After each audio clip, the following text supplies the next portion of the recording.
welcome to the Art of Hitting channel. Today we have behind the scenes in the dugout with Justin David Rose, grandson of Ed Rose and son of Edward Rose. And he is a softball young man who grew up in a softball family with a lot of challenges in his life and a lot of decisions to make as a young man. Attended the Air Force Academy, played Division I football, and had a lot of softball stories and a lot of stories on life. And as they say, it's not what happens to you in life that determines your success or your destiny, but how you handle what happens to you. And Justin David Rose has an interesting story. Listen to it. Welcome to the dugout. Let me see them thumbs. Put them thumbs up. Yes, sir. Here we go in the dugout. Welcome to it, like I said, to the dugout, where we dive deep into the lives and journeys of extraordinary individuals who have made significant impact both on the field and off. Today, we have a special guest, a very special guest in my point of view, whose life story is a testament to resilience, determination, and the power of family. Justin David Rose, JD as his friends call him, the first grandson of Ed and Cheryl Rose, and the son of Edward David Rose, profoundly influenced by his grandfather, Ed, who excelled in 4 sports in high school, setting a high standard of athletic excellence. You do realize I wrote this. This legacy was carried forward by Justin's father, Edward, who broke all his father's records at O'Galley High School and attended Santa Fe Junior College on a baseball scholarship. Although Edward left college to marry Justin's mother, Karen, he went on to become one of the best home run hitters in Brevard County at a young age while working at Harris Corporation. This multi-generation legacy of athletic achievement significantly shaped Justin's sports mentality from an early age. Raised by his mother, Karen Rose, and stepfather, Mike Smith, Justin faced challenges of family moving across the country after his parents' divorce. Despite these challenges, the family moved back to Florida in Justin's 10th grade year, allowing him to live with his grandfather a short period of time and deepening their bond together. As a standout athlete in football and basketball at O'Galley High School, Justin broke all his father's records in sports, although he did not play baseball. His talent earned him a scholarship to the United States Air Force Academy. After an unexpected turn led him to transfer to Middle Tennessee State University and later return to the University of Central Florida. Justin thrived in medical sales before founding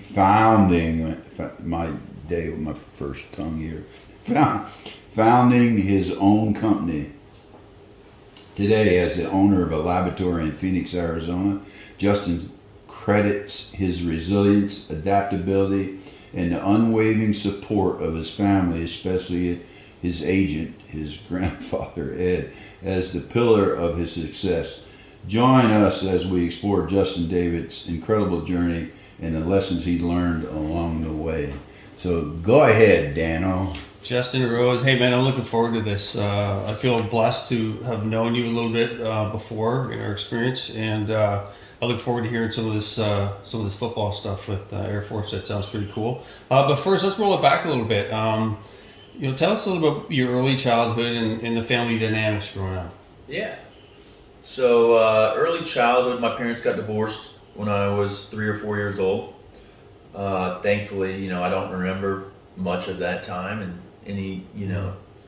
I'm sure there was, some trauma in that was going on that took place back then, and so long ago that I guess your mind kind of blocks it out. Yeah, the parents kind of shield the kids from that, rightfully so, and your mother and your father did a good job of that. Yeah, so they definitely blocked that out and kind of kept me away from that. So that part was I'm thankful for. Not too long after my parents separated, my mom did meet my stepdad. Super thankful for that. He was, he's a really good guy. He helped, provide for our family, and we shortly after moved to California. So I think I was 5 when we moved away from all our family. in Florida out to California. Mm-hmm. How did that impact your relationship with the grandparents? I mean, you were young, but Yeah, it was tough. I do remember it being really hard, especially initially. Getting out there, it was tough. This is back in 1995. We didn't have like social media. yeah. We didn't have the easily accessible ways of communication. Nobody's FaceTiming anybody. Yeah, back then. I don't even think I didn't have a cell phone. No, yeah, no cell phone back No in the cell day. phone. So Yeah. I do remember, vividly. We would email back and forth, but it's just not the same as getting on the phone and hearing their voice and seeing their face. So it was tough. I do remember my mom. Thankfully, it was important to her that I had a relationship with the family back in Florida. So we would come back every summer, and I would get to stay with Grandpa. Yeah, that's cool. Which is nice. Yeah, and your mother has to be complimented for that, because a lot of sometimes you go through these things, and it was devastating to me when you moved, but your mother did a great job keeping this in your life. Mm. This is the dugout. I mean, we're excited to talk about your sporting accolades. When you were young, did you have good support from your mom and stepdad for playing sports, or was it Yeah, I had a lot of support. Definitely, there was no lack of support. We were, always the first one at every practice, last one to leave. I was able to train. They gave me the ability to achieve any goal that I wanted to achieve. So we were driving 45 minutes to practice, sometimes hour and a half, going on AAU basketball tournaments, travel league baseball tournaments. If I remember correctly, you went through mountain and range, didn't you? Yeah. When I went out there to visit, I said, "Holy, I didn't know I was climbing mountains, man." Wow. It was. We lived in the Boulder Creek Mountains, and you had to drive over the mountain, which was about 45 minutes from what I remember, to a town called San Jose, Silicon Valley, which was That's one of the greatest. San Jose is like a beautiful town, isn't it? Yeah. So we'd go there, and that's where all the large groups of populations were. That's where all the tournaments were. That's where the Capistranos come. What is that saying about San Jose? Isn't there like a famous saying about San Jose? They call it Silicon Valley. It's where all the tech is. Yeah. But I thought there was another saying. Maybe, I'm not sure. Well, I probably got. So I think something goes. Never mind. Go. Well, it's cool to have that support because, from what I know of you, you're a natural athlete to begin with. To have that support is, that definitely is a big part of it. And also, your dad, Ed, was he was a special athlete too. He had some. He was a standout athlete at O'Galley High School, and you ended up breaking a bunch of his records. How did his achievements influence your athletic? But let me say something here. I think in the notes here we forgot that we probably shortened his mother was like a track runner. She was like a great athlete. Yeah. So that's how he got so fast, because Eddie was the fastest kid in O'Galley, and Karen was the fastest girl in school. So that's good genes. Good genes for sure. Yeah, that's what I'm told. That's what the rumor has it. They were both very fast. And I've always been fast. I ran in state championship my junior year in high school when I ran in track. I was, the fastest kid on my high school team. One of the fastest kids in the state. And we used to call his dad the fastest white boy at O'Galley. That's as far as he could get. But yeah, his records, I definitely wanted to beat those, but I'm a competitor myself. I wanted to be the best I could be, and so that was the number one goal. Yeah, your grandfather's a pretty special dude too. What role did he play in your life during those formidable years? Yeah, so my grandpa played a big role. He definitely stepped in when my dad was away, and getting emotional. He was someone that I looked up to. Runs in the family. Yeah. he was someone that I looked up to growing up, and definitely someone that helped mentor me through, still to this day. Yeah. So he played a huge role. Whenever I had life questions or life problems, he's someone I would go to for direction, and super thankful to have him. He's good at the mentoring thing. Yes. I haven't known him obviously as long as you have, but I can definitely count on myself on him for that too. You guys will make me cry here now. do Come on, easy, move on. So you get some tissue. You moved back to Florida in the 10th grade, Mm-hmm. and you moved in with him, right? Yeah. So actually, I moved back in 9th grade. Ninth It grade. was a nice grade. I missed that. It Yeah. was my freshman year. Okay. I moved back early, so my parents, my sister stayed in California. I moved back because they had the basketball tryouts that I had to get back for. So I moved back in the summer so that I could practice and start training, and then try out for the freshman basketball team. That's And cool. so I lived with my grandpa and grandma for the first semester of high school. So I stayed with them, and then my mom and stepdad and my sister moved back Okay.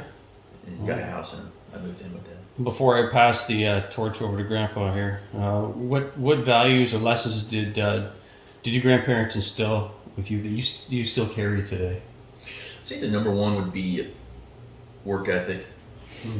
Always work hard. My grandpa's a smart guy, but he's definitely not the smartest guy in any room. That's a good thing, I think. But he definitely works hard. Yeah. So I'm not Thomas Jefferson. I No, guess. he's you can always count on him to be there. He's going to show up when you need him, and I think a lot of that, the work ethic is what he helped instill in me. Yeah. That's a big part of it for sure. All right, Grandpa. Well, basically, you had a tremendous high school career. I mean, you were Mr. Everybody. You were the homecoming king, and you actually dated the homecoming queen. You were, the only thing you didn't do was play baseball. The baseball coach always he would come up to me and say, "Oh, Justin should have played baseball." I said, "Hell, coach, he went to the Air Force Academy. How much better, He was a good baseball player, and had he stayed around here and grew up around here, I would say that things would have changed differently in terms of baseball, because he would have played baseball. Yeah. And he did play baseball out there, but back here he just, stopped. But again, I say, the trail that he went on, and he's going to share that through this conversation, you don't get much better than where he's at right now. I can tell you that, and it was a family deal, and he'll explain that. But let's let him answer these questions, because let's go through the fact that you were a great. Basketball you're all right, and you actually played on a 3-man world championship, didn't you? Tell me about that a little bit. I did. So once my final year of college at UCF, football days were over. Still wanted to play sports. I was playing all the intramurals. Final spring, I joined a 3-on-3 team at UCF, and we competed. We won the 3-on-3 tournament for the whole college, UCF, and then we went to the regional tournament. We ended up winning that, and then we went to the national tournament, which was actually at the Final Four. This was when Michigan was playing Louisville, and we won the national tournament. It was a couple hours before the real game. Man, that must have been cool. It was awesome. So we had who was there? It was Dikembe Mutombo, Kenny the Jet Smith. They announced our game. And They announced your game. they got to announce the game. We won it on a buzzer beater. Actually, it was like a movie. It was How many points did you score? I didn't score that many points, but Let me tell you a little about Justin's basketball career. Now, he played basketball high school. He was good, but he wasn't scoring all that many points. But dude could jump, man. I was a really good athlete. I could dunk with 2 hands. I could 360 dunk in college. Wow. My role, I was a team player. My role was usually guard the other team's best player, play defense, get rebounds, and foul a lot. He'd be yeah, that's what he learned from his grandfather, to foul a lot, because I could foul, man. Yeah, Coach would send me and say, Ed, take that guy out. Listen, I got a little ahead of myself because there's a lot of story about your football career, because at high school, I think, I don't know, I thought it was 58 touchdowns. How many did I am off there? We're going to stay with 58? Yeah, it's a little high. Yeah, that's what I thought. Yeah. I scored 26 touchdowns my senior year in 10 games. So. Well, I'm talking about your whole career. You had something. I did. My junior year, I scored, I don't remember the exact number. Yeah. But 26 my senior year was the most in the county. I got a lot of highlights, man. And I never saw any of my boys, because I always was taking a video, you know. And I did that all through high school. And I said his agent. I actually became a little bit like your agent, right? Mm-hmm. But I did see that Asian videotape. You were fast, dude, man. Yeah, you had some gears. Yeah. So Justin had a offer from Colgate, the Ivy League school, and you accepted that offer, didn't you? You signed a letter of intent. We took pictures. So Grandpa and I went up to Hamilton, New York. We visited it. It was a great school. I had two of my former teammates at O'Galley that they were older than me, but they were playing there then. And we visited. I liked it. It's like, Grandpa just said that it's very highly regarded academically, and that was important to me. And so we took the offer. We did. I signed it. I was planning on moving up to Hamilton, New York. What position did they recruit you to play? They actually recruited me as a running back. Didn't you play wide receiver and defensive back? I did, but I played running back in high school. Okay. And I played quarterback, running back, receiver, safety, corner, wherever they needed me. Mm-hmm. But they actually recruited me as a running back, and That would have been it would have changed your life differently. Mm-hmm. But then, as his agent, I kept him gone to combines, and we went to a combine in Miami where Air Force was at.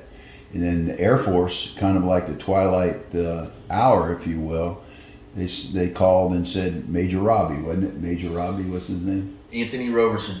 Roby Roberson. Yeah, they called him Robbio, did they? No? Yes, no, Roby. Roby. Okay, so that's close. So Roby calls and says, "Hey, we want to offer Justin a scholarship as a safety." Yeah. It's a safety. So we talked it over to Justin, and we said, "Hey, this is a full ride, and you don't have to pay a dime. You do have to go to prep school. I think you're one of the main courses you were lacking a grade point or something like that. I forget what it was. It was my ACT score. It's also a top 10 school academically, the Air Force Academy, and my ACT scores were not high enough. So they send. It's the Air Force's way of sending people to redshirt, basically, because you can't redshirt if you go right into the academy. So it's their way of redshirting. Usually, the majority of the kids go to the prep school that are going to play sports there. And so that touch on Grandpa's point. Yeah, I had two people looking at me late. Florida Atlantic University, which I took a visit to, and then Air Force. And Air Force ended up offering at the last minute. That was a highlight of my life, going to the Air Force Academy with Justin. And in fact, to be honest with you, son, that was a pivotal point for me. Because I just left school. I had a couple of scholarship offers, but when I left school, I went to work and focused on your dad, because he was coming along. So I didn't get that opportunity to go on interview and stuff like that. And it was like my childhood revisited somewhat. Air Force Academy, eating down in the mess hall. That was no big deal to you, but for me it was a great thing. But the issue here, and the thing we want to focus on, is you had one of the biggest decisions of your life at this point, because you had Colgate, which was a great school, great offer. They gave you a half scholarship, so it would, the the fee was like $85,000, so they were going to give him 45, so he's going to pay 45. Okay. Now Air Force totally free, and when you get out, you get 50 grand, a job with security, everything. And what else is it? I forget. There's a lot of bennies when you graduate from the Air Force Academy. Sure. Plus, there's no better place to graduate from than any academy, actually, because they only do really take the best. And I'll be honest with you, and Justin will probably share that with you in the next segment. I think it's in the next segment that that's a hard place to graduate from. Would you say, Justin? Very hard. You got a lot of stories, and we got to get into a couple of them before we leave this. But let's talk about how you faced this decision. You already signed a piece of paper saying, I'm coming to Colgate. So what was the dilemma going through your mind, if you can remember, back in those days? It was a really hard decision. And definitely was taking the advice from a lot of different people. My coaches wanted me to stay with Colgate, my high school coaches. And I am very loyal to a fault. I felt like I owed them a commitment. But something about Coach Roby and Grandpa had an experience at Florida Air Academy, and at some point I was praying over it a lot and just decided that this was my best opportunity. I had to adapt and make a change, and that was a tough phone call. So I called the. Well, let me stop you right there before we get in that phone call. Remember, we're going back to the phone call, but there was other parts of this issue. I didn't know about your coaches that they said, "Hey, go." I know your mother was not in on him going to Air Force and maybe fighting, and Sure. she didn't. So my position, and Justin probably doesn't remember this. I said it's your call, but let me lay it out for you. Son, when you graduate Colgate, you're likely going to be $120,000 in debt because, at that point in my life, I couldn't afford to, pay that. Mm-hmm. Okay, and his father couldn't afford it. I'm not sure that his stepfather could afford it. They would have helped, of course, but the reality was he's going to go and he's going to do it on his own, just like the other grandkids. So you want to graduate owing 100 grand, or do you want to graduate owing nothing and having a great job from a great university? So this is the point in your life that you got to decide a tough decision. Mm-hmm. And yeah, you signed that. You gave your word to some extent, but I just laid it out to him. This is the point of demarcation, if you will. So then you made a decision based on...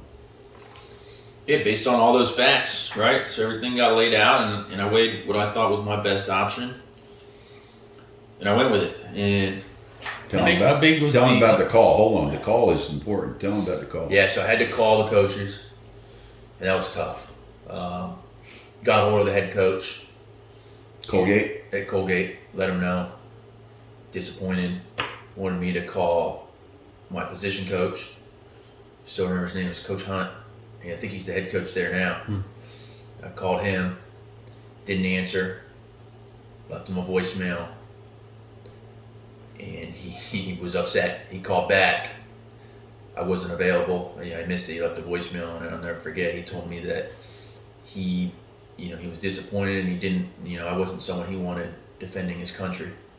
Which coach? That was a Colgate coach. That was a Colgate coach. Oh my gosh. Yeah, that's what he said. So that stung, that hurt. I definitely felt like I let people down. I could tell how angry he was.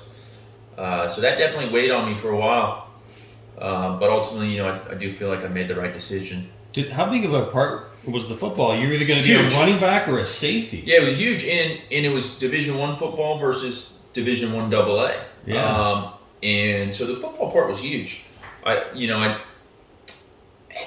that time I was, running back versus safety. It is a big difference. Yeah.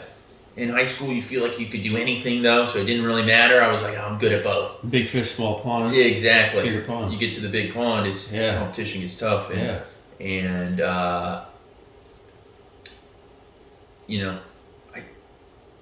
that part I'm not sure if sometimes I feel like I would have been better suited on offense Yeah. in my college career, but no excuses there. Yeah. I mean, it is what it is. Well, if I can interject here, actually Justin should have been a receiver. He might. I mean, he could have been a running back too. He had great moves, but he was A little skinny for a running back. yeah. But he had the speed. He had the hands. They didn't utilize his hands at O'Galley because they needed him to do everything else. The running back would have the ball more frequently than a wide Right. back, so. And in high school, our high school quarterback he actually had a really bad head. It still affects him to this day. Head injury, like third or fourth game, and we didn't have a backup that could throw. I mean, this is. But his natural ability was receiver. Receiver. Yeah. I And do agree with that. yeah. Well, everybody in our family's got good hands, you know, and yeah. So that there's so many things, and when you go through your life, and this is about why this interview with Justice is important, because other young guys will follow this, and they'll be faced with similar decisions. You certainly don't regret the decision you made now, because it really is, that's part of who you are for sure. Absolutely. No, I don't regret it at all. I'm thankful that I made that decision. I still have, I'm sure I would have met great friends up there at Colgate as well, but I have friends from the academy that I still speak to every single day that were in my wedding, at my wedding, and it was a great decision to go there. I mean, I learned a lot of valuable life lessons at the Air Force Academy. Yeah. I'm just about ready to move on. Turn over. Wait a minute. Was it? I hope you enjoyed that interview with Justin David Rose. There'll be a part 2 and a part 3. If you're interested, please hit subscribe also. Thank you.